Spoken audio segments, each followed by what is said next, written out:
Here's something I kept. It's actually my taxes since 1953 till my word. today.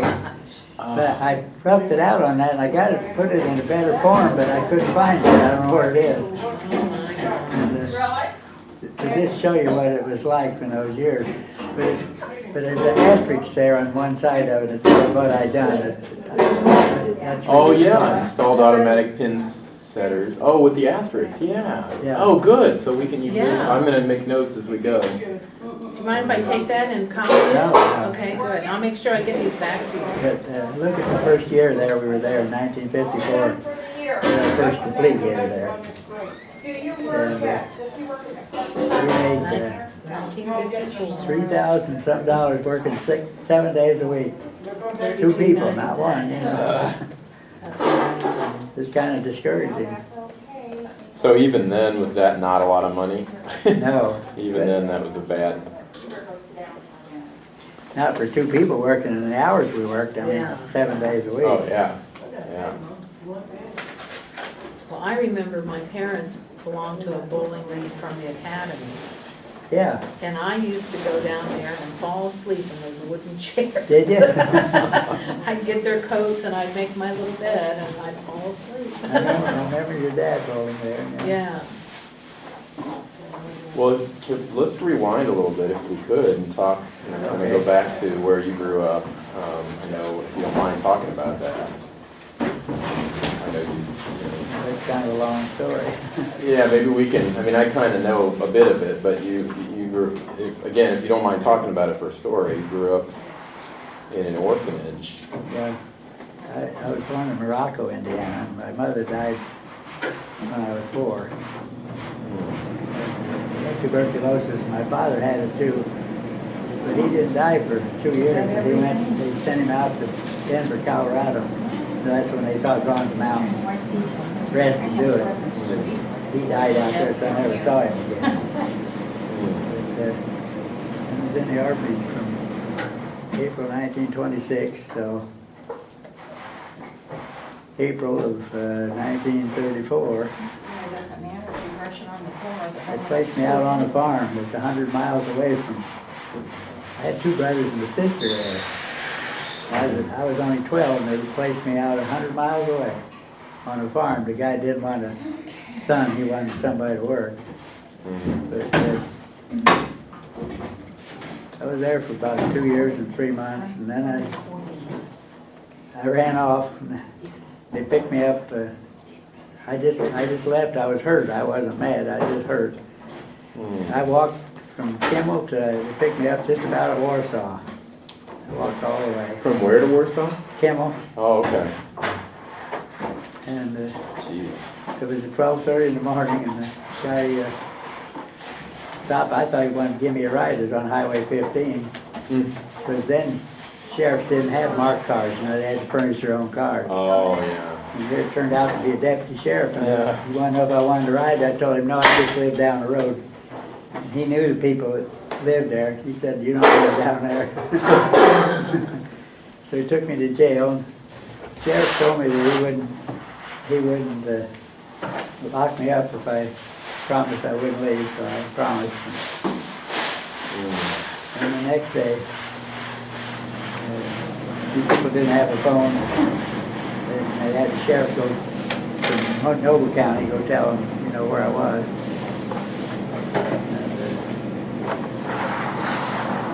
So they talked to him for a while, and they were supposed to come in the afternoon. They didn't come. And so he took me to his house, and his wife had fixed my meals for me. And he said, at 5 o'clock when I had supper, he said, they haven't shown up. And he said, I can't hold you. He said, you're free to go. He said, where are you going to go, though? I told him I was going to go to Aunt and Uncle in Illinois. So he said, I was free to go. But I said, I suggest you wait and sleep here, and my wife will fix you food in the morning and then fix you things to take. And I thought that was the best thing to do. Then after supper, I was out and I asked him if I could do anything. He says, yeah, you could water the flowers around the courthouse over at Warsaw. Yeah. And Then I saw the Model A coming up with them. And anyway, he talked to them a while, and then after that while, he went out, sent somebody out and called me in.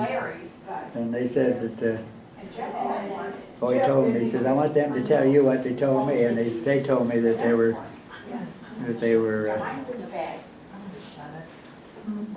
too fast to what they were going to do, it they were wrong. And she wanted to know if I'd go back, and I told him yeah. And so I went back, but a week or so later, it hadn't worked out, and I left again this time. I was going to walk the same way. I didn't think about hitchhiking or anything. I went across the fence. I didn't have any clothes or anything. No, nothing. What I had on. And I was going across the fence and started up the road, and a car come along. I wanted to know if I wanted to get a ride. And I said, yeah, I'll take one. So he took me to Ligonier where 6 and 33 cross. And so I asked him to let me out there. And so first car come along was a red convertible. And I stuck my thumb out, and he picked me up, and 2 hours and a half later, I was in Chicago. Wow. Then I was on the road I used to think about going to I used to read books from Harold Bell Wright about Ozark Mountains. Oh, yeah. And I thought that's where I'd like to be, you know. It sounded so friendly.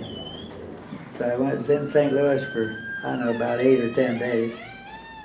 I was down along the Mississippi where the boats come up with fruit and things. And the produce places were along there. And they'd go through the fruit and they'd throw the things out. It had bad spots on them, so that's what I'd eat, you know. Oh, my You goodness. could get all kinds of fruit, but you could get a lot of it. Jeez. And so then I went, and later the cop kept hanging around, so it scared me. So I left and went down the Ozarks. And when I got in there, I got off of Highway 66 and went through there. And there was just shacks, you know, and the towns where people looked like this, looked like that. It didn't sound like the book, you know. So I didn't think that was a thing to do. So I went back to Highway 66 and then hitchhiked and wound up in Dallas, Texas. And Dallas is having some kind of centennial. And there's a big carnival going all the time. So I stayed around there for about a month. And for some reason or other, I didn't like school, but I thought I ought to go to school. So I hitchhiked back to my aunt and uncle lived in Grant Park, Illinois. And so they called and told me that, so they called the people in the orphanage there and told them I was there and that they wanted to keep me. And they said, well, they can't do that. They said, he's aboard the state of Indiana. You have to go to court. Oh, my goodness. But then they sent the sheriff out from Watsika, Illinois. Picked me up the same day, put me in jail there. And the next day they took me back to the home. So then they wanted to take me back to that same farm, but I said, no, I won't go back. I said, I'll run off, and next time you won't find me. Oh, we'll find you. I said, no, I won't tell you my name or where I'm from. Nobody will find me. You know, they didn't have anything then like they do now. Right. So then he called and they said, we'll take him back to the orphanage. So I spent 2 more years there. How old were you now? What? About how old were you? 15. Wow. Just turned 15. I was 15 in June, and that was first week in July. Wow. So how did you go right from the orphanage to the Navy, or? No. They told me I wouldn't get out again unless I went with the same people. But I told them no, I wouldn't go back. And they said, well, they didn't want to know right then. They wanted to know when school was going to be out, I think 3 or 4 weeks.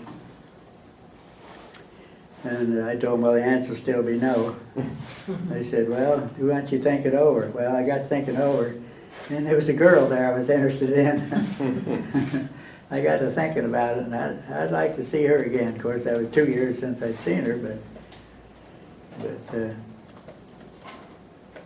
so then I decided, oh, I can hack it for 1 year, and then I'll leave as soon as it's over, you know, as soon as I graduate. So I went back and spent that year. Then when I graduated, my welfare worker of Noble County was my guardian.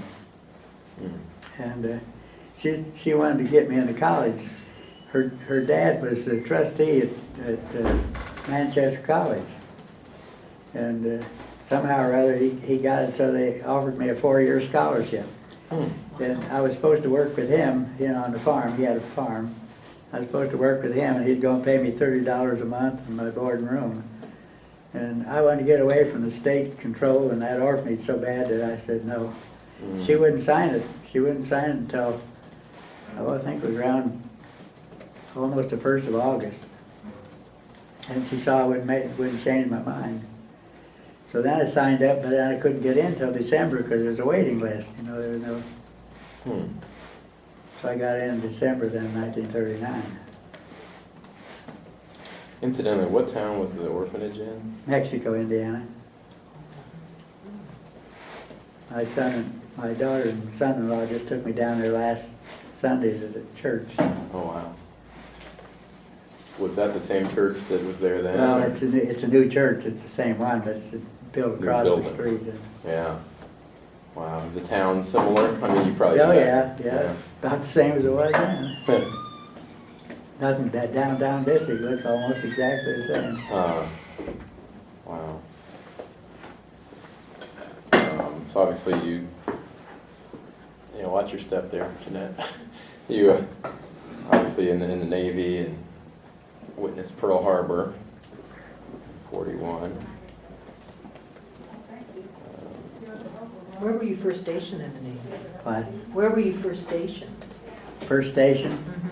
Well, when I get in, they offered you, if you had a brother in the Navy, you could ask for a brothership. And I had an older brother who was in the Navy. I didn't know where it was, but I asked for it, and they granted it. And I went through training in Newport, Rhode Island, because they had measles or mumps up at Great Lakes. And that turned out to be a break. So I went to 12 of us from Indiana, went over there. Of course, over there they call us hillbillies, but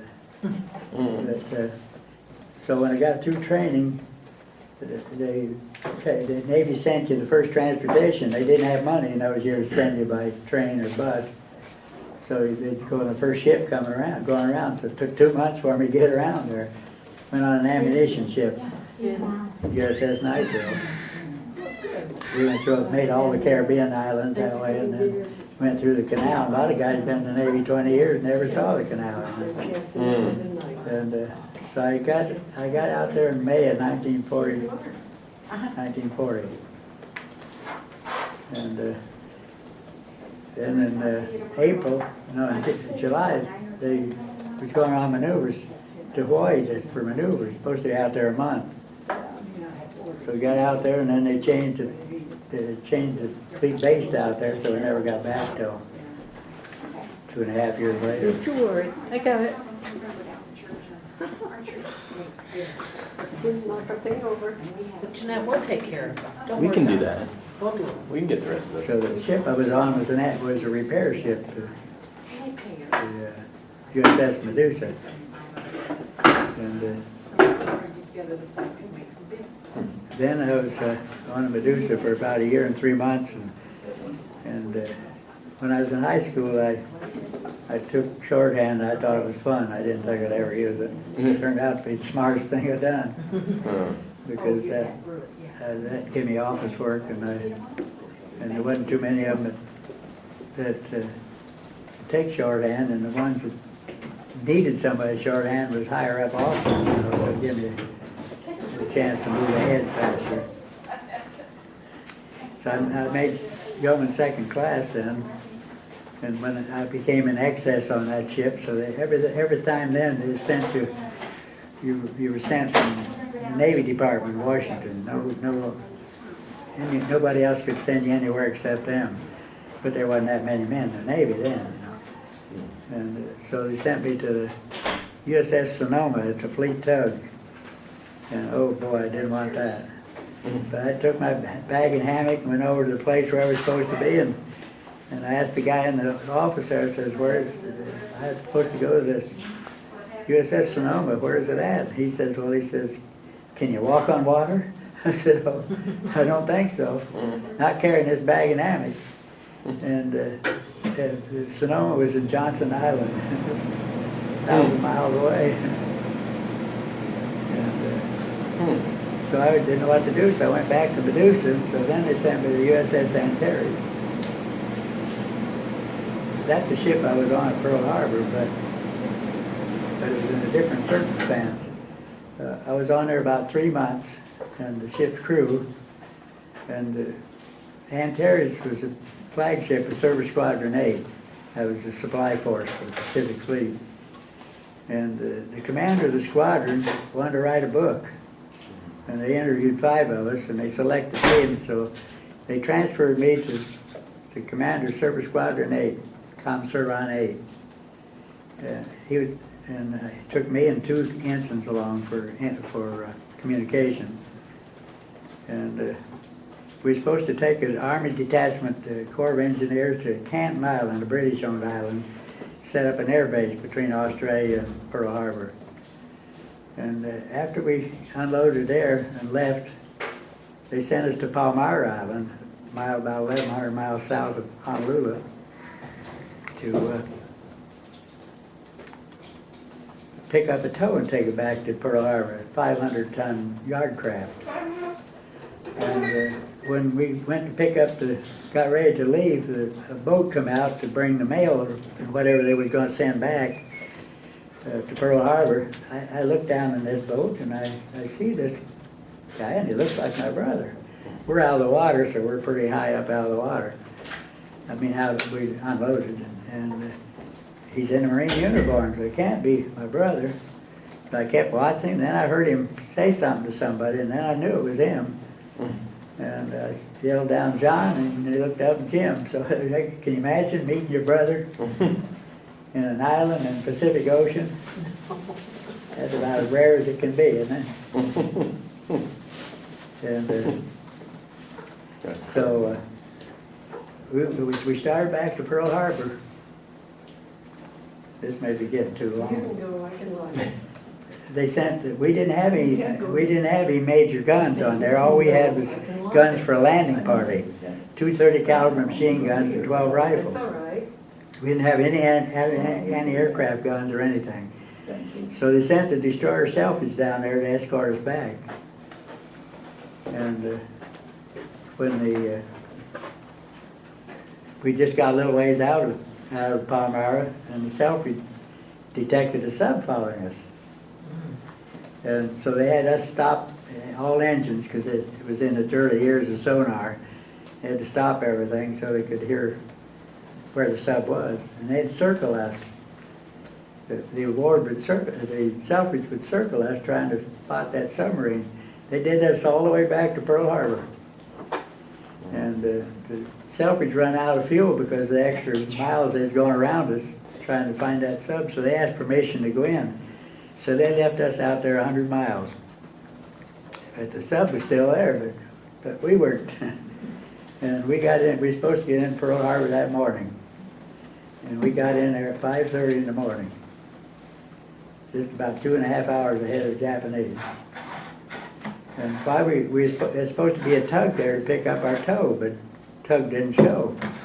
And it took about an hour or so before the tug got out there, but at 6:15 in the morning, well, because when we were coming back from Palmyra, because the sub scare, they had sub watches on fore and aft and port and starboard.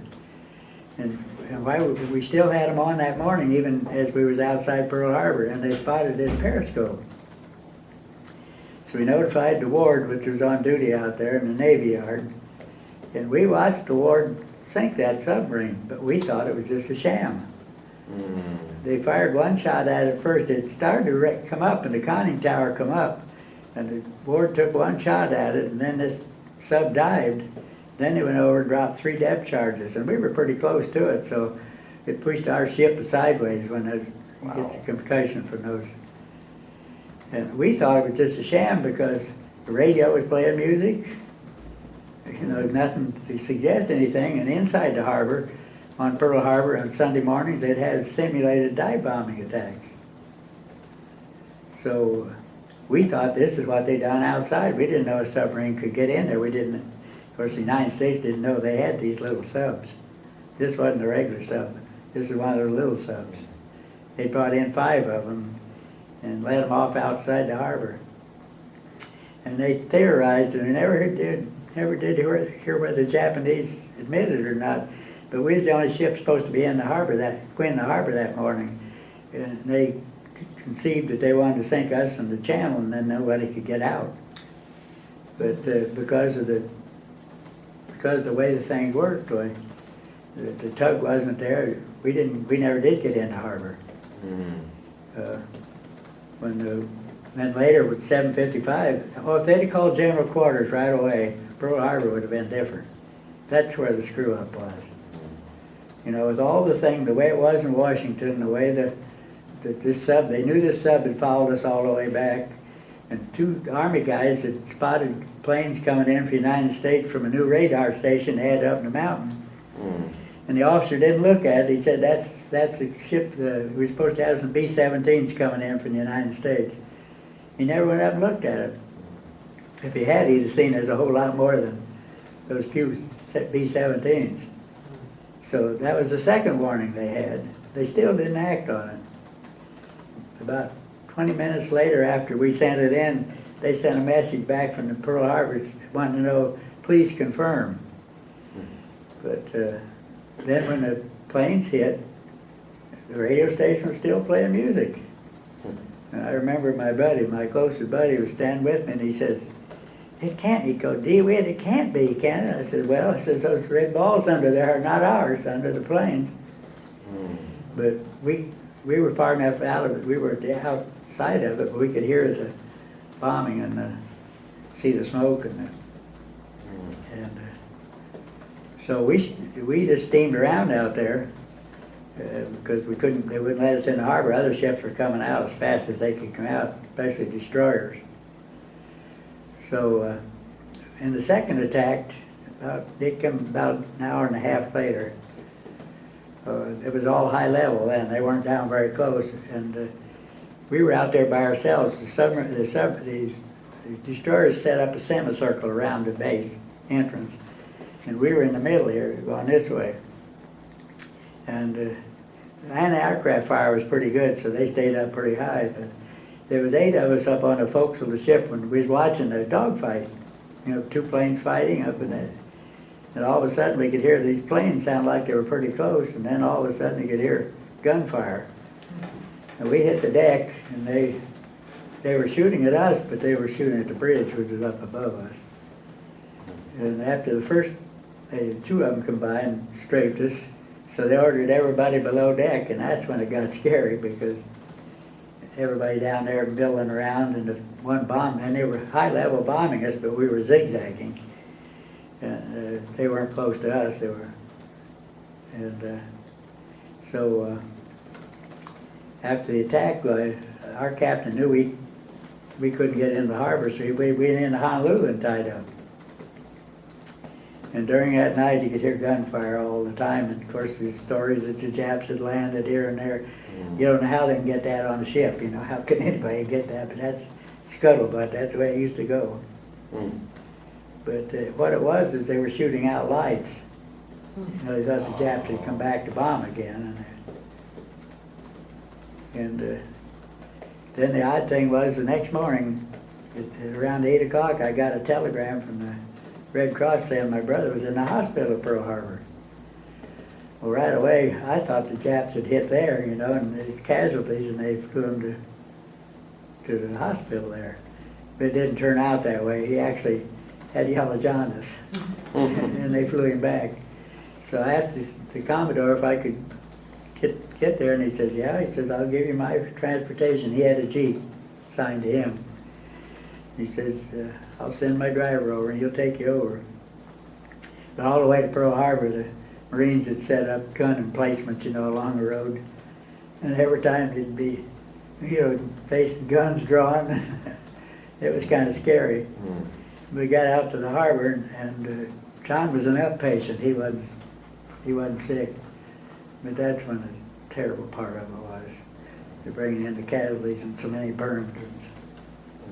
And the odor was so unbelievable, and the skin burning, and it was terrible.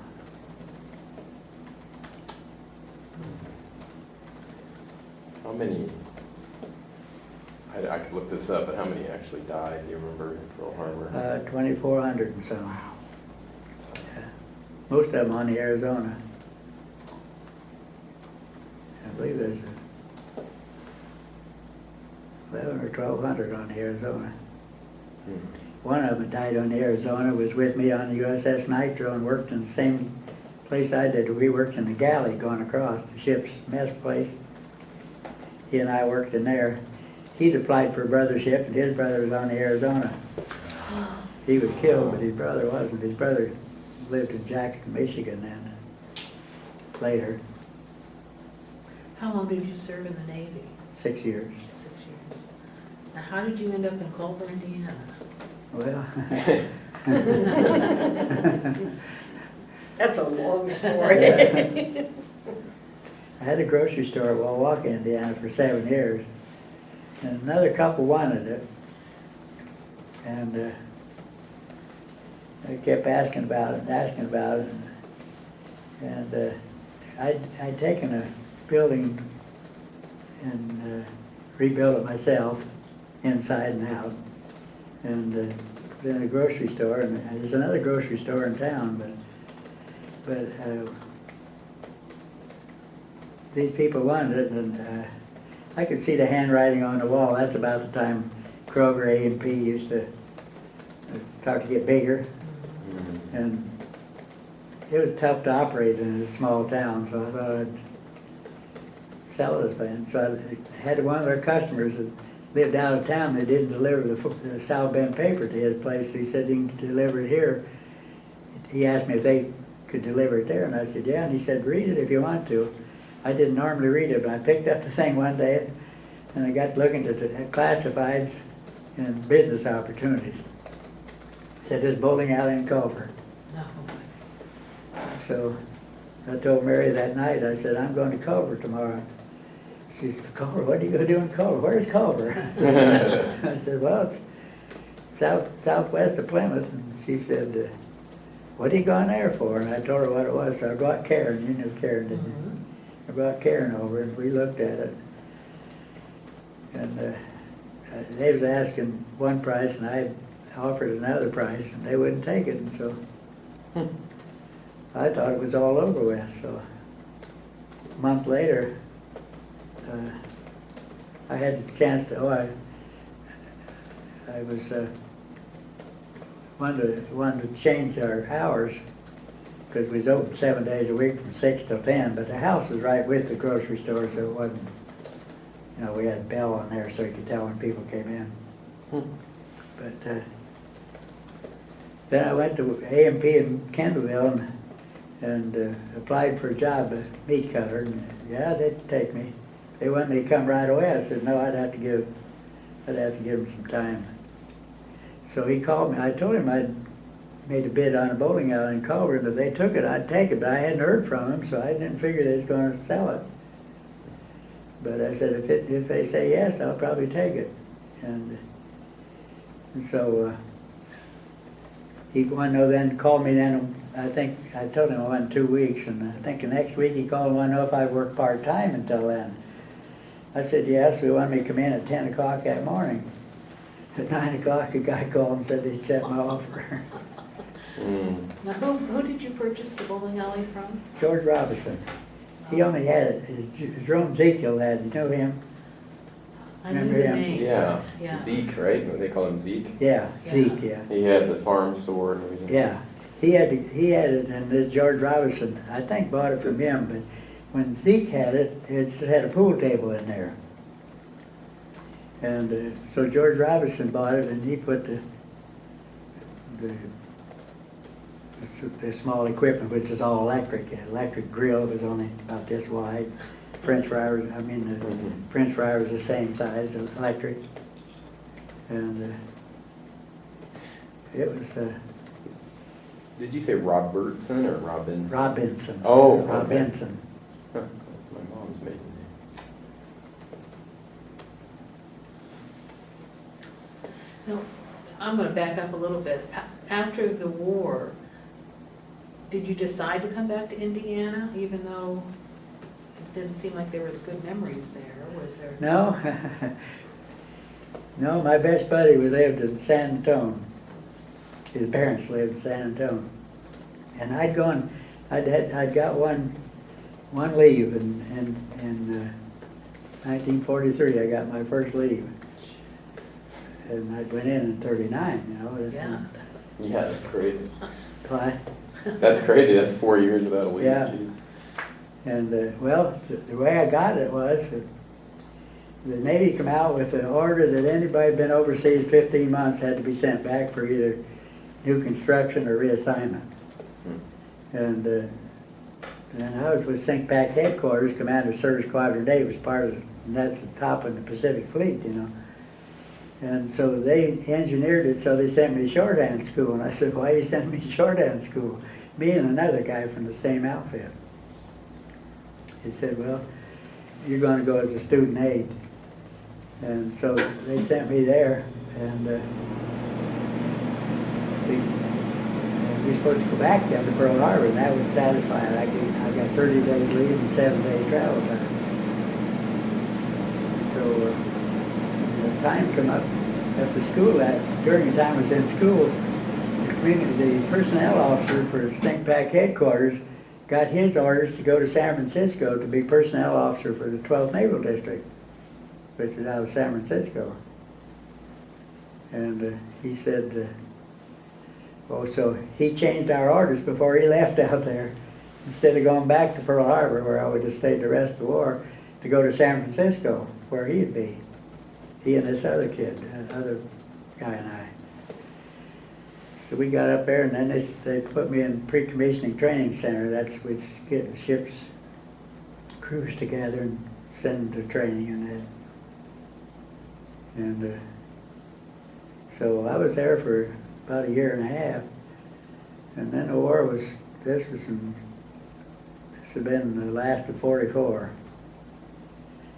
I was writing to Mary pretty frequently, you know, and she was the one I wanted to be with.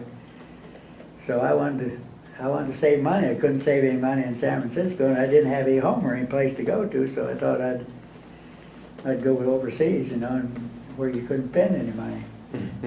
So I asked for sea duty, and they had to give you sea duty if you asked for it. But because of my rate, I was the chief yeoman. There wasn't very many ships rated as chief yeoman. So they sent me to a receiving station to set up a receiving station on Guam. They'd just taken over Guam. And so I was there till the end of the war. How had you met Mary? You've told me this before, but. Well, after I went back to that farm place, as soon as I graduated, I told him ahead of time. I said, I'm going to leave. I got a job. He said, where are you going? I said, I got a job. He said, you can't do that. He says, you got to stay here. I said, no, I'm going to go there. I said, you do what you have to do. That's what I'm going to do.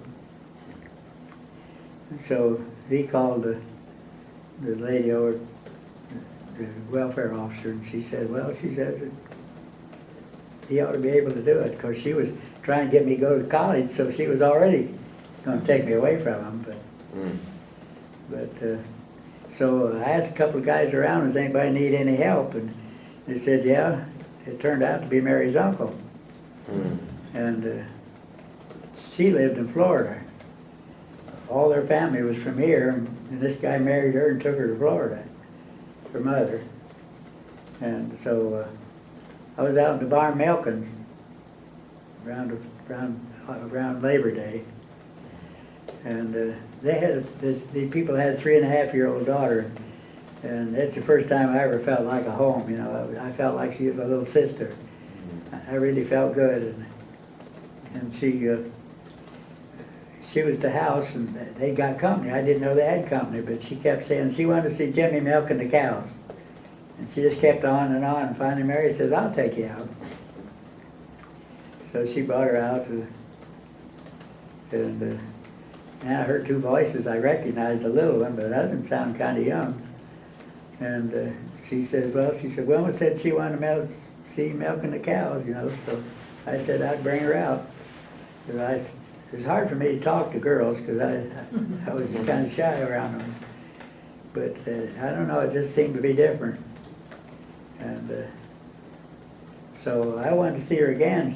When I got done milking, I had other chores to do, and I thought maybe I'd see her later. But she was gone. I wanted to see her again. Next day, her parents came again. Her parents, they weren't there that time. They had her 2 brothers and 2 sisters, but she wasn't there. She was with cousins. And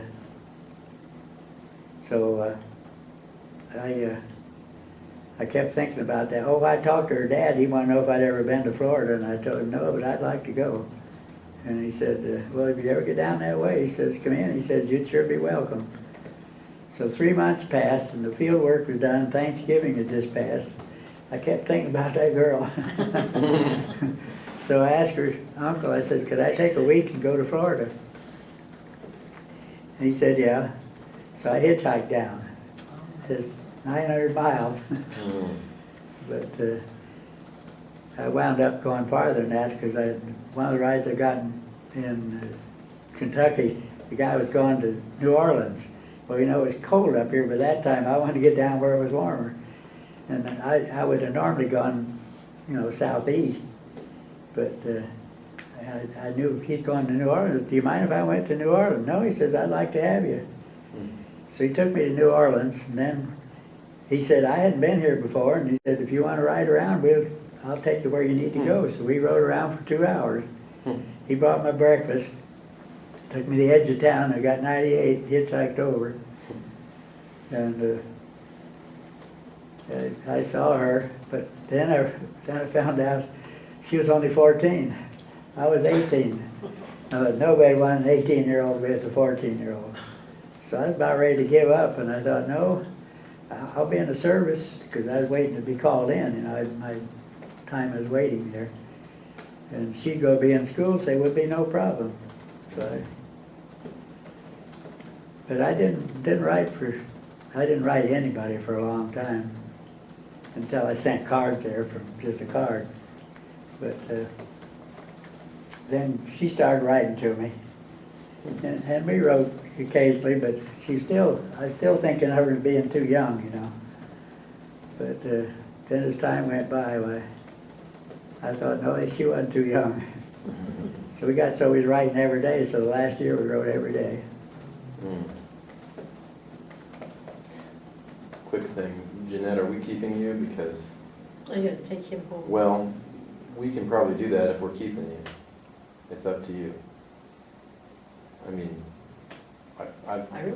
It's all right. I mean, if you want us, you're welcome. I just don't want to keep you if you have other plans. I didn't, you know. Didn't No mean other to. plans. Okay, you're certainly You know, welcome. Work is always there. Okay, I hear you. That's true. Okay. So when you got out, you looked her up?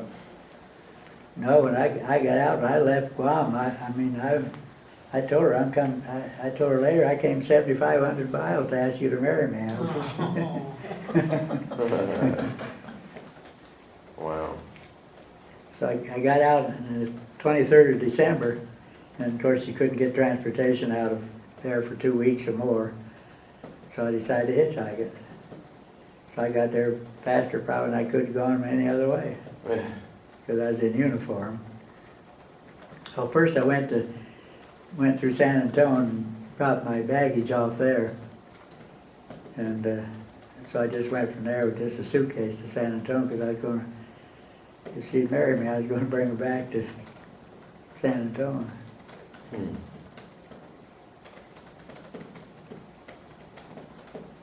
So did you guys get married pretty quick there? Oh yeah, I asked her to marry me right away. And so she wanted to know how soon. I said, well, justice of peace is fine with me. So I said, you decide. So she talked over with her mother, and I think it was about 4 weeks we got married in the church. And there was her 2 brothers, and her 2 brothers were in the service, so they weren't there. Her 2 sisters and her best friend. And then we had a couple of, they used to say, stand up for you. Mm-hmm. And the minister and his wife. We had 11 of us all together. Did you take her back to San Antonio, or? Yes. We went on a honeymoon through Florida. You didn't make her hitchhike, did you? No, no.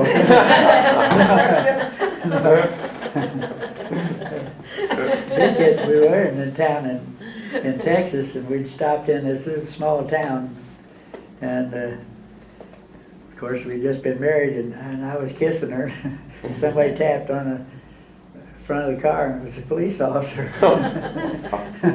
He told me, "No, you don't do that here." I said, "We just got married." Even more so. No sympathy. Well, what got you up to Indiana then? Well, it's another. I didn't know what I was going to do. I wanted to farm, and in the last year, I went over so I could save money. When I got discharged, I had a check for $3,700 and some cents.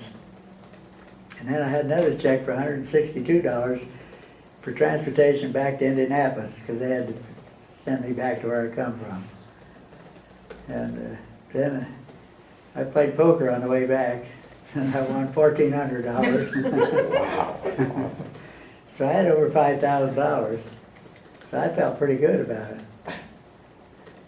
But so after I took her back to San Antonio, then I thought about re-enlisting. Had 90 days to make up my mind. So I decided I'd re-enlist if they gave me duty in the 9th Naval District. That'd be the Great Lakes area. So I sent a telegram to Bureau of Naval Personnel, said I'd ship over for 4 years if they'd give me that duty in the 12th Naval District. And I got the telegram back right away, said yes. Told me to pick up my orders at recruiting office in San Antonio. So a few days later, my orders came in, and they would go to Galveston for assignment. I didn't trust the Navy. I wanted those orders to be where I wanted to go, because I was a yeoman. I knew what the paperwork was in the Navy. And I knew what they did. You had to sign the thing when you went in that they didn't offer you anything. And so I passed it up. So then I decided to come back. There was a place I wanted an office manager in the tower building down there, some mercantile company. And I applied for it, and they called me the next day, wanted me to come in. I said, no, I want 2 weeks. I said, I want to go to Indiana and visit my brothers and sisters. I hadn't seen them for years. And they said, okay, they'd wait.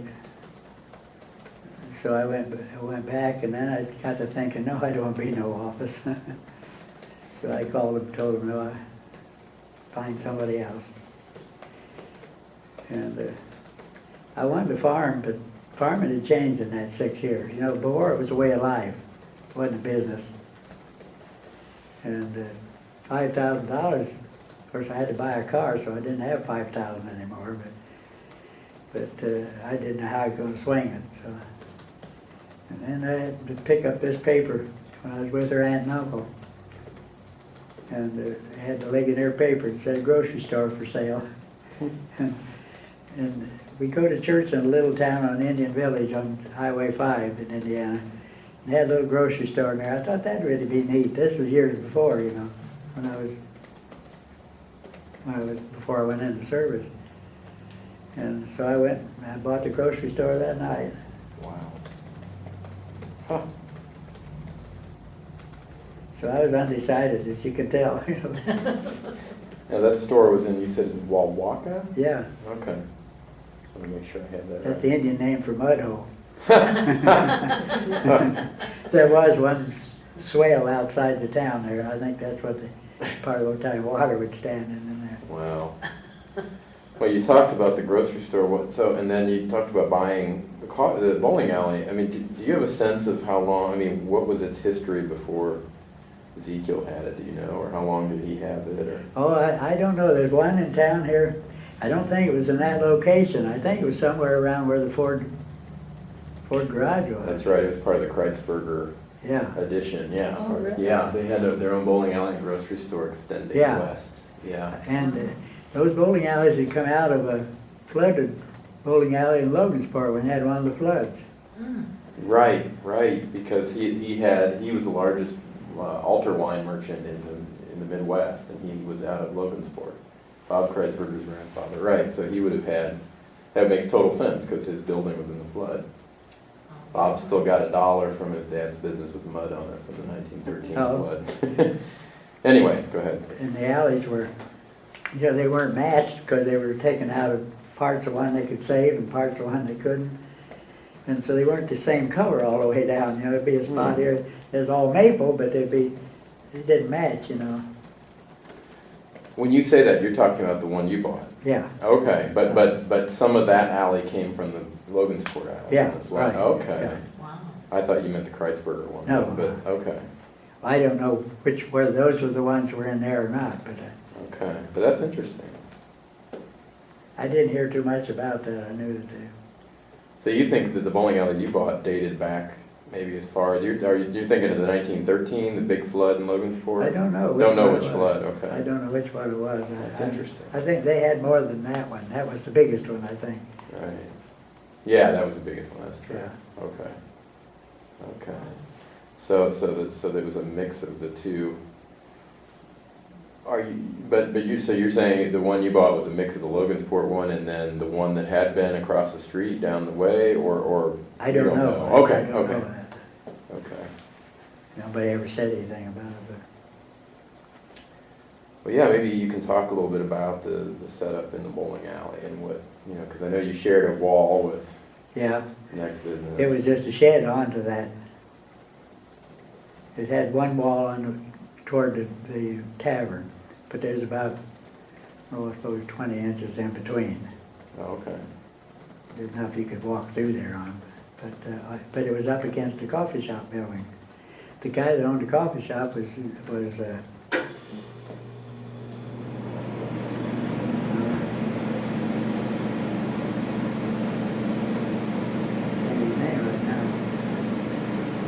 he owned both buildings. His dad had a coffee shop.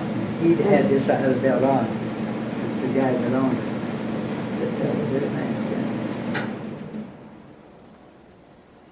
And I don't know what he had in there to start with. I don't know when they put the bowling alleys in there. I don't believe I ever heard.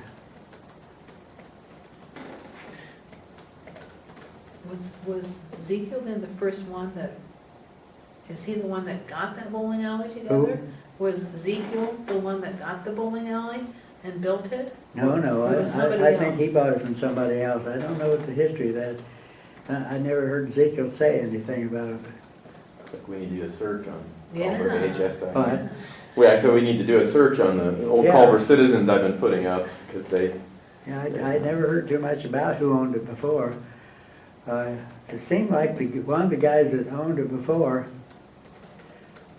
wound up at the tavern in Crawfordsville, Indiana. And because one of the guys, I went down with the team to bowl one time in the state tournament, and we stopped at Crawfordsville, and they talked. I think his name was McDonald. And I think he'd owned the bowling alley at one time there. I And then searched that. you guys bought it in 1953. 53. Yeah, that was his first year. Okay. May 23rd, 1953. The day before my birthday. Was it? Happy birthday. That was a few months before, that's a few months before he was married. It says in Yeah. 1959, you guys installed automatic pin spotters. Yeah, See, I remember Jimmy setting up pins. yeah. Well, yeah, talk a little bit about the business. I mean, you guys, some of the time you bought it, it had the fryers and the food, so you had food going, sounds like, right? Well, when we bought it, there wasn't much business there. It was, Uh, I think when Miss Robinson bought it, he had his kids. I don't know how old they were. I think one of them might have just got out of high school. But it was kind of a kid's joint, and it didn't have too much. I checked it, and But I went over to the guy that had the grocery store, his name was Harlan Holmes, and he'd tell me how good they done, but I found out later that's where he bought the things that he sold. There was hardly any business, and those first year was really rough because nobody come in until it got dark. In May is because you couldn't tell if it was open or not. It was no supper business or anything. We did get orders from the taxis in town. They used to have 2 taxis in there. At that time, the blacks were working the academy. Mm-hmm. They had worked the mess hall. Mm-hmm. But they lived out, they had a place out on Redbud Road, didn't they? Yeah, the shacks. Yeah. Yeah. They lived out there, and they wouldn't serve blacks in Culver then. Really? Yeah. Huh. And so they'd taxi come in order, so we'd sell sandwiches to them. And then some of the kids that come up from Kentucky and Tennessee to work in the academy, we'd come in. That's about all we had to start with, and then we got dark. Of course, at the time of the year, people didn't bowl much anymore, and it wasn't air conditioned or anything, so it was pretty slim going at first. But Mary, bless her heart, she took with me every step of the way. Well, everybody talks about your tenderloins. Mm-hmm. Everybody remembers the tenderloins. I hear so much about it now. It's just 35 years, The one strange thing was I went in the post office about 3 years ago, and there was a lady at one counter, and the postmaster was helping her. I didn't know who the postmaster was then, but then Rhonda, usually Carswell, was the other window, and the lady waiting on her, so I got behind her, and the lady left with the postmaster was waiting on. She went by, and I spoke to her. I thought I recognized her face, but I didn't know who she was. And she said, she started to go out that opening. She turned around, and she said, "Do you still make lemonade?" I said, "Yes." So she says, I says, "Yeah, once in a while." But she says, "Do you ever give that recipe up?" I said, "Yeah, I'll give it to you." I said, "It's no secret. It's just you're going to have to do it that way or it won't work out." But she left then. And then the lady that was in front of me moved over so that I could get to Rhonda so she could wait on me. I went for stamps. And the lady moved over and she was putting her things up and she says, "You can have the lemonade, but my husband and I like the tenderloins." and when she got done with that, when Rhonda behind the counter come in and says, "Well, you can have the lemonade and the tenderloins, but my family liked the cheeseburgers and the french fries best." I thought that was quite a combination. Then another lady come in behind her and she says, "And I missed out on all of them." Makes you feel good when you've done something people like. Oh, yeah. Best eating place in town. Oh, Yeah. my. I remember after we moved away, whenever we came to visit, we had to get a tenderloin from the bowling alley. Yeah, did you guys develop those recipes, over the years yourselves, or how did that, like the tenderloin? Well, when we first went in, they had them.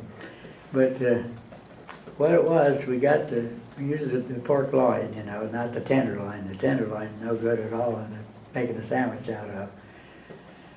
The loin part of it, the one that you get the butterfly chops from. Mm-hmm. And we'd have it sliced, get them from Price's Abattoir up there.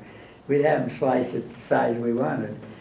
And then we'd get breadcrumbs and bake Drake's batter mix and work it in, and turn them over and work it in. But Mary's fingers weren't strong enough, to do it very easy. So I thought, well, I can make that easier for you. So I took the thing we cut the french fries with. It was a serrated thing, and I cut them by hand, not with one that pulled down. Mm-hmm. And I'd take this and I'd hammer all over it and turn it over. And that way it broke it up, and she could work her crumbs in. So I'd done that, and that was quite a bit of trouble making those things up. So I thought, why can't we run that through the cuber? So I have prices, you know, if they'd run them through the cuber, so I had them run them through the cuber, once this way and once that way. And they worked out better. Then later I done my own cubing, so I run them through each way, then run them crosswise. And that really makes a difference, you know. But we was fortunate enough, we get our breadcrumbs from Cremo Bakery. And what they do is they'd have them put a box underneath where the bread slicers were and the bun slicers. And that's what we use for the breadcrumbs. It's flakes, you know, instead of crumbs. And the color is beautiful, you know, because you got some of the crust in it and that. And it really made them look really nice. And then it's so easy to work in then, and it make it a whole lot easier and a whole lot better. You haven't had lunch yet? No. Oh, no. It's torture. Torture, I want it tender white. Jim will make you one. Yeah. Keep asking him to make some for down here. He Yeah. hasn't done it yet. Karen made some here a while back, and they're pretty, she does good on them.